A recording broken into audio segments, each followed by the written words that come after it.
আল্লাহর হুকুম মানলে, নবীর তরিকায় চললে দুনিয়াতেও শান্তি পাওয়া যাবে, আখিরাতেও শান্তি পাওয়া যাবে। কিন্তু আমরা অসভ্য জাতি, নামের মুসলমান হয়ে দুনিয়াতে আইছি, কিন্তু আমরা এই আমলগুলা করি না। সবাই জানি যে আল্লাহ তাআলার হুকুম মানা, নবীর তরিকায় চলা, দুনিয়াতেও শান্তি, আখিরাতেও শান্তি। আমরা শুনি কিন্তু আমল করি না। আসুন আজকে এই শবে বরাতের রাতে আমরা মুসলমান ধর্মে যারা ধর্মিত সবাই প্রতিজ্ঞাবদ্ধ হই।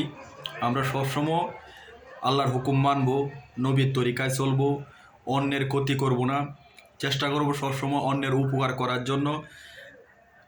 আমার দ্বারাতে যাতে অন্যের কোনো ক্ষতি না হয়, আমার দ্বারাতে যাতে সবসময় যাতে অন্যের উপকার হয়, এবং আমরা একটা মহল্লায় সবাই একে অপরের সহযোগিতা এবং সমাজবদ্ধভাবে ইসলামিক কালচার প্রতিষ্ঠিত করে বসবাস করতে পারি, এই প্রতিজ্ঞা করে আমরা মৃত্যুর আগ পর্যন্ত যাতে আমরা চলতে পারি, এরকম মন মানসিকতা এবং এরকম হেদায়েত যেন আল্লাহ তাআলা আমাদের ভিতরে, সবার ভিতরে সৃষ্টি করে দেয় আল্লাহ তাআলার কুদরতি রহমত দ্বারা।